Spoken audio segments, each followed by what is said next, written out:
معانا النهارده أكلة لطيفة جدا جاية من الهند أو من المطبخ الهندي، وهو الفراخ بالكاري أو تشيكن كاري. وغالبا كل قوائم الطعام الهندي لا تخلو من الطبق ده، بس احنا النهارده هنعمله بشكل مبسط بيناسب طبيعة المطبخ الشرق أوسطي. معانا كيلو فراخ مخلية وجنزبيل، ليمون، كوباية زبادي. وهنا الزبادي أنا هستخدمه سلطة، مش هستخدمه جوه الوصفة بتاعتنا. معانا بصلة مبشورة ناعم، وكوبايتين رز بسمتي. وكوبايتين رز بسمتي أراعي إن هو يكون نوعه اللي هو عطري، بيكون ليه ريحة كده لطيفة. في منه بيبقى بالياسمين، في منه بيبقى أنواع مختلفة كتير. معانا فصين توم ومعلقة مستردة فيها حبات خردل صحيحة مش مطحون. معايا معلقة زبدة أو ملح، فلفل، معلقة بابريكا، ومعلقة كاري مطحون، ومعلقة خل أبيض. دي المكونات بتاعة الأكلة اللي هي طبق دجاج الكاري. ببتدي هحضر السايد ديش بتاعي، أو ببتدي أحضر الطبق الجانبي. وبجيب حلة احط فيها معلقة كبيرة سمنة بسيحها، وبعدين بنزل بالرز علشان باخده احمره شوية، مش هغير لونه، ولكن عشان لو في اي حاجة فيها بعض المية او الرطوبة ابتدي اتخلص منها مع حرارة التحمير. باخده تقلبتين، واول لما احس ان لونه ابتدى يلمع قوي مع السمنه ببتدي انزل بالشوربه او الميه اللي عندي. بعد ما حطيت الرز بقلبه زي ما انتم شايفين، ابتدت السمنه تبقى متفاعله مع كل الرزايه، فابتدى يبقى شكله كانه بيلمع. انا بسيبه شويه لحد ما بيطلع كل الرطوبه اللي فيه. ببتدي بحط 4 فصوص حبهان، وده بيدي طعم جميل جدا للرز البسمتي في السوا. اضيف الميه او الشوربه،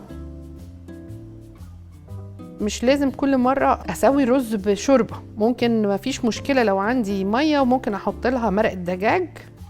اهم حاجه ان الميه عندي تكون مغطيه حوالي قيراط من الرز، لأن الرز ده بيشرب مية أكتر شوية من الرز المصري العادي.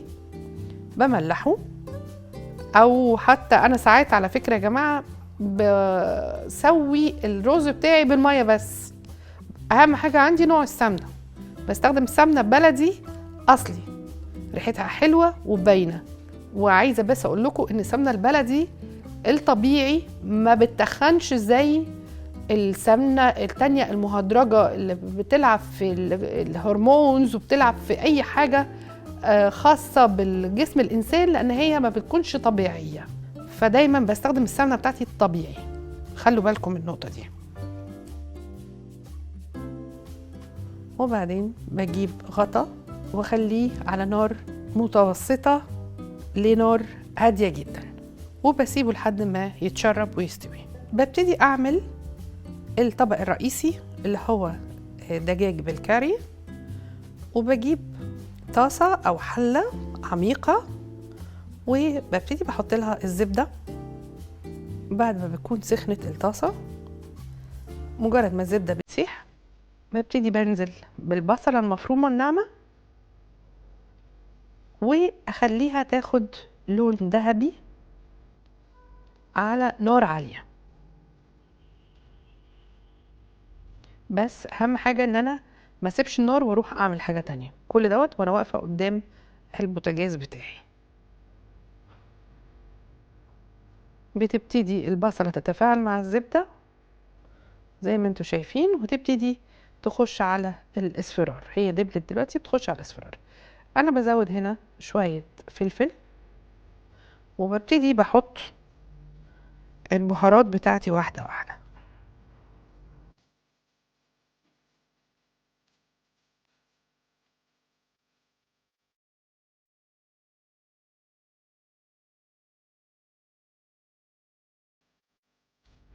بنزل بالفراخ في الطاسه بعد ما تكون البصله ادت اللون الذهبي الخفيف.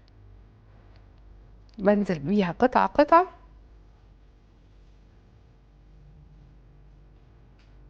وببتدي اخليها تاخد صدمة الحرارة بتاعت الطاسة او الحلة بتاعتي. بعد ما بنزل بالدجاج بتاعي كله في اناء الطهي، بسيبه يبتدي ياخد حرارة الاناء، واول لما الجنب الاساسي يكون اخد صدمة الحرارة، ابتدي اقلبه واحدة واحدة على الناحية التانية.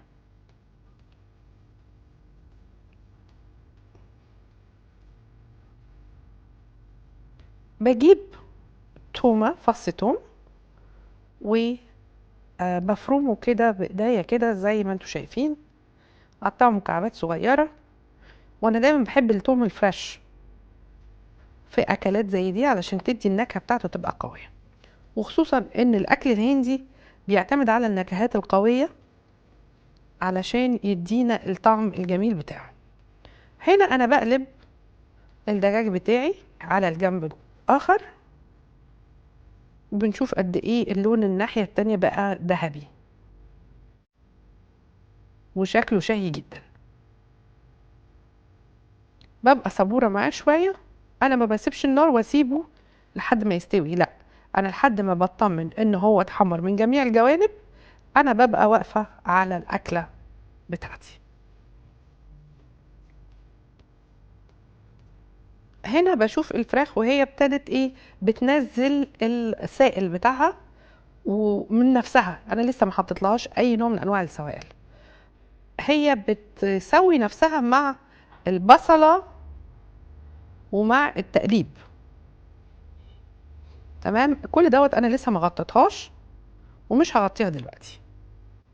زي ما انتوا شايفين الفراخ ابتدت كلها لونها يتغير، وكلها اخدت صدمة من كل الجوانب، وهي بتسخنة كده وبتغلي معايا ونزلت كل السوائل بتاعتها. ببتدي بقى بضيف معلقة مستردة ديجون او معلقة مستردة فيها خردل حب.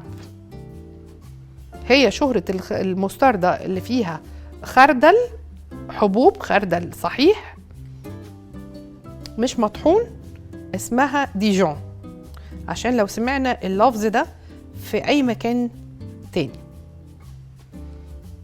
ودي من المستردة، النوع المستردة اللي بيدي طعم حلو قوي. انا عن نفسي انا مش من الناس اللي بحب المستردة، ولكن اللي فيها خردل صحيح بتدي طعم رائع وبتغير خالص فكرة اي حد ما بيحبش المستردة عن الطعم بتاعها. بعد ما ضفت المستردة بسيبها تغلي كده مع نفسها شوية، وبعدين ببتدي بجيب نص ليمونة بعصرها عشان تدي مزازة لطبق الدجاج الكاري بتاعنا. بسيبها تكمل غليان، وبجيب جنزبيل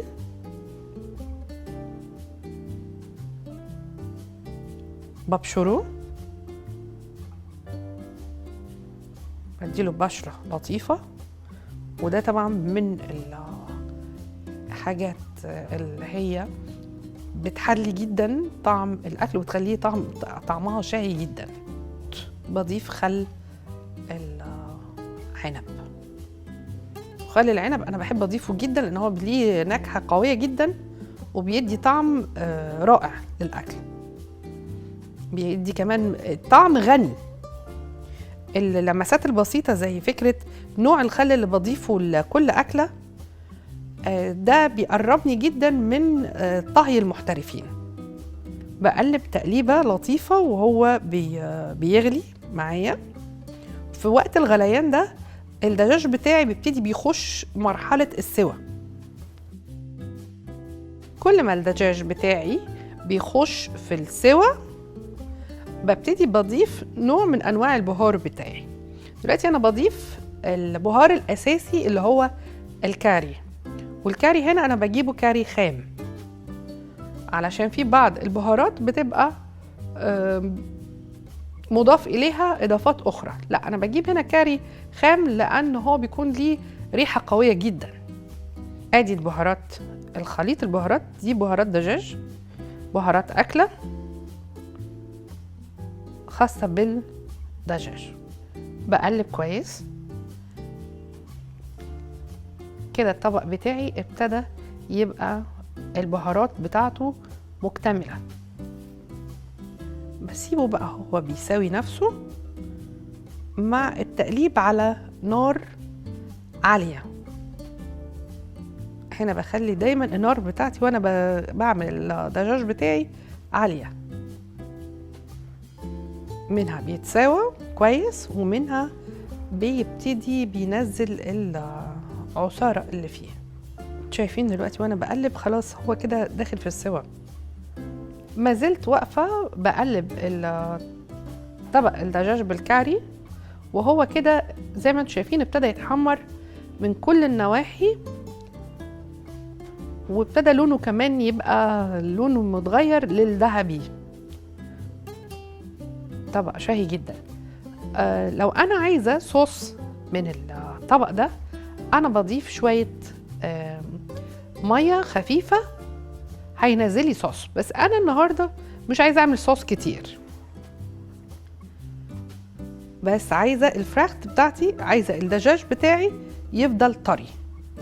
فانا باخده تقليبه في حدود من 7 دقايق ل 10 دقايق على نار عاليه مع التقليب المستمر ده، وبقفل عليه بعد الوقت بتاعه وحاجه يبقى جاهز كده للتقديم. عندي طبق التقديم، بنزل بقطع الدجاج فيه وبجيب قالب بستخدمه للرز علشان يديني شكل منتظم في طبق التقديم. ودايما بأكد على ان طبق الاكل اللي بيتقدم لازم يكون شكله حلو ومتناسق وفيه الوان مختلفة. زي ما انتوا شفتوا كده طبق الرز اللي احنا عملناه، الرز نازل بالمصري بنقوله مفرفر، مستوي كويس، متشرب كويس، وريحته حلوة قوي لأنه الرز نوعه ممتاز عطري، وفي نفس الوقت حطينا له الحبهان اللي بيديله ريحة أحلى. بسويه في القالب بتاعي، بضغطه شوية خفيفة مش قوي عشان ما يعجنش، بس عشان يبقى يفضل متماسك. ضغطة خفيفة جدا وبشيل القالب براحة علشان يفضل الرز متماسك، أو علشان تناسق الألوان. ممكن أضيف حاجة خضرة زي ورقة نعناع، ورقة خضار، أي حاجة خضرة علشان تبرز لي ألوان الطبق. ممكن بحط شريحة ليمون مقطعة. لو حابة الطبق بتاعي يكون بيدي لمعة بسيطة، عندي إزازة زيت زيتون ببتدي برش رشات خفيفة كده على الطبق فبتديني اللمعة. هنا بضيف اللون الأحمر، ما بنساش دايما اللون الأحمر من الألوان المبهجة في أي طبق تقديم مع الطبق بتاعي. ومع تقديمنا ما ننساش سلطة زبادي، لأن الناس اللي بتحب الأكل يكون حراق شوية ممكن تحطوا معلقة شطة في دجاج الكاري. أنا هنا حطها في التقديم على جنب علشان اللي عايز الطبق بتاعه يكون شوية حريف. وبحط زبادي معمول معاه تومية ونعناع، ورقتين 3 نعناع مفروم، وشوية زيت زيتون وملح، على أساس إن ده نوع من أنواع الترطيب جنب الأكلات الحريفة. وبنقدمه وبألف هنا، أحلى أكلة من أكلة. وكده بيبقى جاهز للتقديم، وبألف هنا، أحلى أكلة من أكلة.